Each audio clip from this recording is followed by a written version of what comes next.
À tous. Donc moi, Léa Charton, je suis médecin généraliste à Strasbourg dans une maison de santé dans un quartier très précaire, un des plus précaires de France. Je suis aussi MCU au département de médecine générale de Strasbourg. Je n'ai pas de lien d'intérêt avec des entreprises qui seraient liées au commerce des analogues du GLP-1. Mes liens d'intérêt, l'obésité, j'ai beaucoup de travaux de thèse sur l'obésité en milieu précaire, et du coup ça va être le sujet de ma thèse de sciences en sociologie et sciences politiques. Voilà, c'est tout. Je voudrais commencer parce qu'on est dans une session sur l'obésité, donc on va essayer de... Je voulais rompre la sédentarité, mais je ne vais pas vous faire vous lever. Donc, juste une première question. Qui est pour la justification de prescription de l'Ozempic et du Trulicity? Par applaudissement.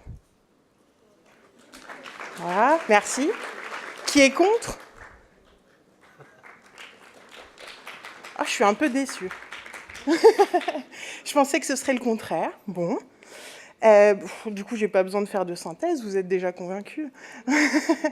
On va le faire quand même. Comment sont perçues les personnes obèses? Ça a déjà été évoqué brillamment au début de cette session. Il y a des études sociologiques qui en parlent. Dans la société, la personne obèse, c'est des menteurs, des tricheurs, des paresseux. Ils sont stupides, ils n'arrivent pas à avoir un contrôle d'eux, ils sont sales, ils manquent d'ambition. Donc ça, c'est vraiment des stigmates qui sont ancrés dans la société. Et on fait partie de la société, et donc c'est ancré en nous.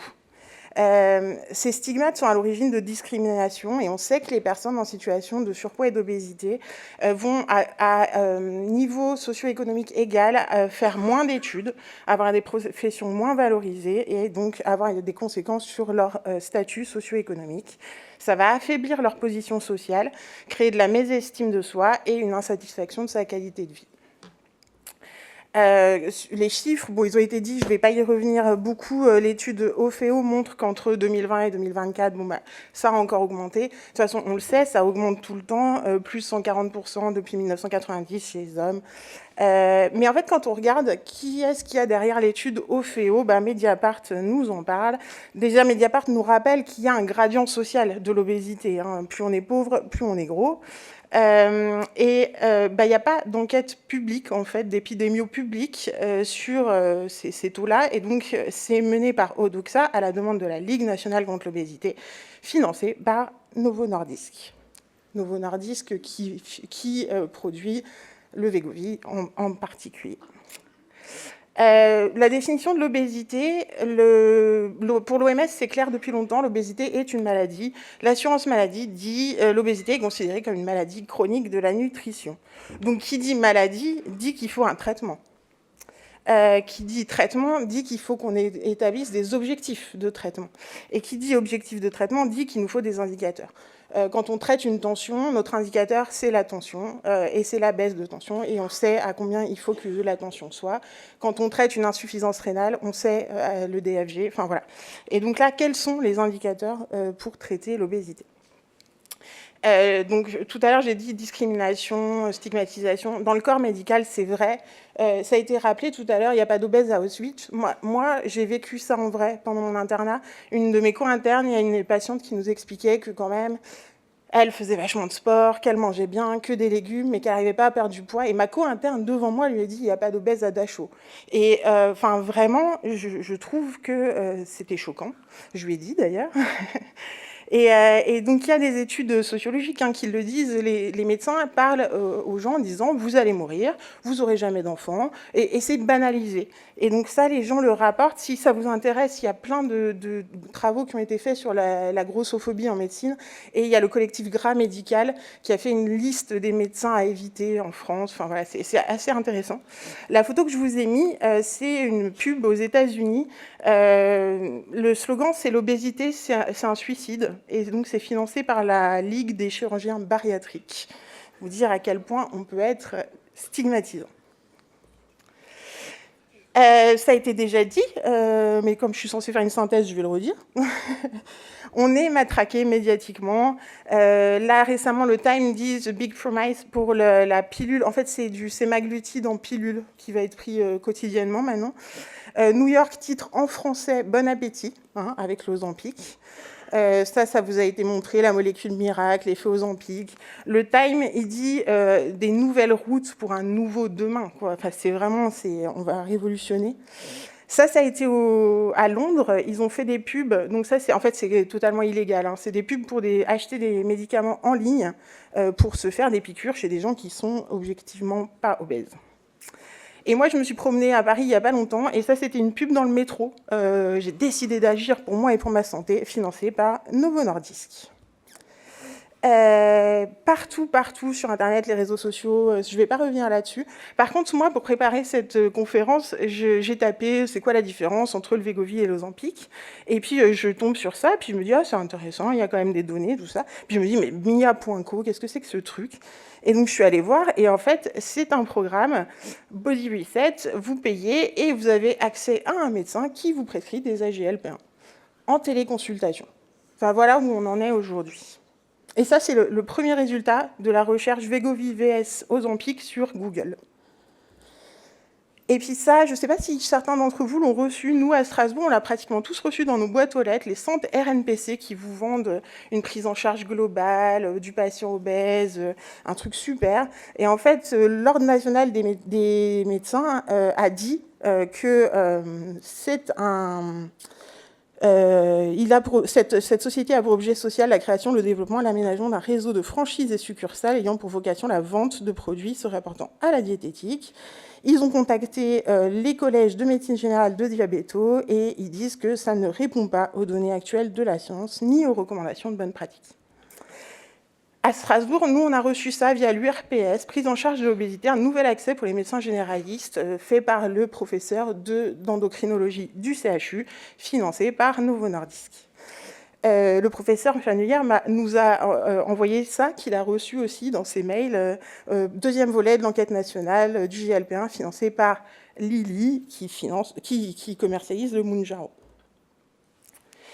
Comment ça marche, les AGLP1? Donc, le tirzépatide, c'est le Mounjaro. Il agit en même temps sur les analogues du GLP1, mais aussi sur les récepteurs du GIP. C'est pour ça que ce n'est pas la même chose que le Wegovy, qui, lui, est un analogue pur du GLP1. Donc, ça va agir sur le pancréas, ça va agir sur le cerveau, ça diminue l'appétit, ça augmente la satiété. Et donc le Mounjaro va avoir cet effet en plus de diminuer la nausée, qui est un des premiers effets secondaires des AGLP1. Il y a toutes ces gammes. Le Saxenda, on n'en parle pas trop parce que c'est des injections quotidiennes, c'est l'équivalent du Victoza. Le Wegovy, qui n'est pas remboursé, c'est l'équivalent de l'Ozempic, du Trulicity. Trulicity qui est mis sur le marché par Lilly, et le Mounjaro par Lilly. Les effets indésirables, on en a parlé, je vais y passer très rapidement, c'est gastro-intestinal principalement. Des rares cas de pancréatite aiguë, mais quand ça arrive, c'est grave. Peut-être des idées suicidaires, des troubles de l'humeur, ça commence à sortir, pour l'instant, pas de preuves. Et surtout, la fonte musculaire. Souvenez-vous de ça. C'est-à-dire que les gens vont perdre de la masse maigre. Et donc, comment on lutte contre ça? Il faut faire du sport, en fait. Il faut renforcer la masse musculaire. Et donc, les gens qu'on met sous analogue du GLP1, il faut que ça vienne avec des conseils d'activité physique et favoriser ça. La grande question, est-ce que ça fonctionne? Est-ce que ça fonctionne pour réduire l'HbA1c? Oui, ça fonctionne. Est-ce que ça fonctionne pour perdre du poids? Oui, ça fonctionne. Ça fonctionne presque aussi bien que la chirurgie bariatrique, nous disent les laboratoires. OK. Mais, parce qu'il y a toujours un mais, les études montrent que les pertes de poids seraient plus prononcées chez les personnes qui ne sont pas diabétiques. Donc, chez les diabétiques que vous allez mettre sous AGLP1, ils vont perdre du poids, mais un peu moins. Mais les grosses études qui parlent de ça, c'est STEP 1, qui est financé par Novo Nordisk, et Surmonte 1, qui est financé par Lilly. Oui, mais voilà ce qui se passe quand on arrête le traitement. Il y a un rebond. Et donc, qu'est-ce que ça veut dire? Est-ce que ça veut dire qu'il faut traiter les gens à vie? Et encore, ça, c'est des études qui ont été faites chez des gens chez qui on applique en même temps un programme de remise en forme, c'est-à-dire une prise en charge globale avec des nutritionnistes, avec des coachs sportifs, enfin, voilà. Tout ce que je vous ai montré là, c'est sur un programme global, ce n'est pas les analogues seuls. Oui, mais la question des indicateurs. Est-ce qu'on fait sur un IMC cible? Est-ce qu'on se base sur un pourcentage de perte de poids? Est-ce qu'on prend en compte des échelles de bien-être? Quoi d'autre? Ça, c'est difficile. Et l'IMC, est-ce que c'est un bon indicateur? L'IMC, c'est quelque chose qui a été créé pour faire des études épidémiologiques sur des grands groupes. Il n'a jamais prouvé que l'IMC était valable à un niveau individuel. Ça se base sur cette courbe de mortalité en fonction de l'IMC sur des grands groupes, principalement européens et États-Unis, pas les Asiatiques, pas les Africains. Dans son livre « Sociologie de l'obésité », Jean-Pierre Poulain raconte qu'avant, l'IMC cible, c'était 20 à 27,6 pour les hommes, 20 à 27,3 pour les femmes, et que sous l'influence d'un groupe de travail de l'International Obesity Task Force, l'IOTF, l'OMS a dit qu'il fallait passer de 27 à 25, sans distinction ni de sexe, ni d'âge, ni de type anthropologique. Et donc, en une nuit, 35 millions d'Américains sont devenus en surpoids. Voilà. Et donc, qui fixe les normes? Il se trouve que là, c'était les compagnies d'assurance américaines qui voulaient surtaxer les personnes en surpoids et obèses. Donc, en fait, si les normes sont fixées par des gens qui ont des intérêts financiers, est-ce qu'il faut qu'on se conforme à ces normes? Il y a d'autres classifications. Aux États-Unis, il y a la classification ABCD qui prend en compte l'IMC, mais aussi l'histoire du poids et puis les retentissements. Donc ça, c'est des échelles qui se basent sur le retentissement de l'obésité. Le Edmonton Staging au Canada, il se base sur le retentissement médical, mental et fonctionnel. Et en France, il y a la HAS qui a publié des recommandations très, très complètes qui se base sur l'IMC, mais aussi sur le retentissement médical, sur la qualité de vie, des troubles psychologiques, l'étiologie de l'obésité, parce qu'il y a très peu, mais il y en a des obésités génétiques, enfin voilà, il y a plein de types. Sur le comportement alimentaire, est-ce que vous êtes un mangeur plutôt émotionnel? Est-ce que vous avez un métabolisme de base qui est plutôt bas? Enfin, voilà, il y a plein de types de comportements alimentaires. Et sur la trajectoire pondérale aussi, ça c'est très important.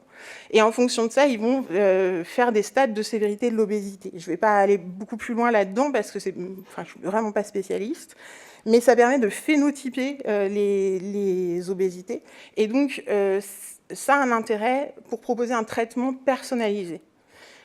Parce qu'en fait, c'est ça, la clé de voûte, c'est qu'il n'y a pas un traitement miracle pour tout le monde et qu'il va falloir personnaliser en fonction des trajectoires de chacun. Si jamais ça vous intéresse, il y a une vidéo en ligne qui a été faite par une endocrino, professeur Blandine Gata-Chérifi du CHU de Bordeaux. Je vous ai mis le lien, ça dure 45 minutes, c'est assez intéressant. Est-ce que ça fonctionne? Oui, mais à quel prix? Je vous la remets. À quel prix? Parce que pour l'instant, ce n'est pas remboursé, mais c'est dans les cartons. Parce que qui dit maladie, dit traitement, dit remboursement. Et donc, à quel prix? Ça veut dire, pour l'instant, il n'y a pas eu d'étude sur est-ce que c'est plus avantageux de rembourser ce traitement plutôt que de rembourser les conséquences de l'obésité. Voilà. Parce qu'on part sur des traitements qui vont durer des années, voire à vie. Pour l'instant, on ne sait pas à quel prix. Par contre, Novo Nordisk, lui, il le sait. Et donc, ils font un lobbying féroce, mais vraiment féroce, pour obtenir le remboursement. Il faut savoir que Novo Nordisk, depuis qu'ils ont mis en vente leurs médicaments, c'est devenu l'entreprise la plus riche d'Europe. Ils ont dépassé le PIB de leur pays, le Danemark. Voilà, c'est juste pour remettre les choses en perspective. Et Novo Nordisk, nous, on a un petit conflit d'intérêt à Strasbourg parce qu'en fait, ils financent notre maison sport santé. Donc, vous savez, Strasbourg, peut-être vous ne savez pas, Strasbourg est assez leader dans le sport santé. C'est l'adjoint au maire qui s'appelle Alexandre Fell qui a mis ça en place depuis 2010. Hein. Et chez nous, c'est pris en charge. Pendant 6 mois, les patients ne payent pas le sport santé. Et donc, c'est très développé, ça marche très bien. Mais voilà, depuis peu, c'est financé par les laboratoires. Sur l'impact financier du lobbying, vous voyez qu'en fait, ça touche tout le monde.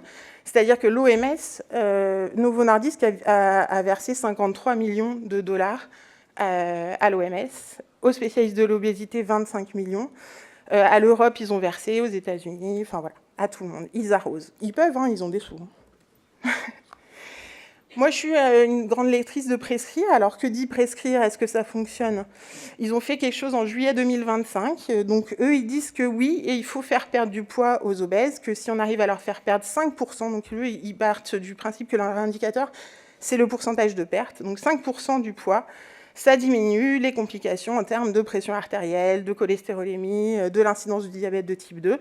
Par contre, le bénéfice sur la mortalité, pas démontré.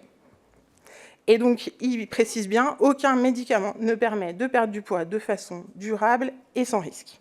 Et donc, le sémaglutide, ils le mettent vraiment en quatrième ligne à envisager.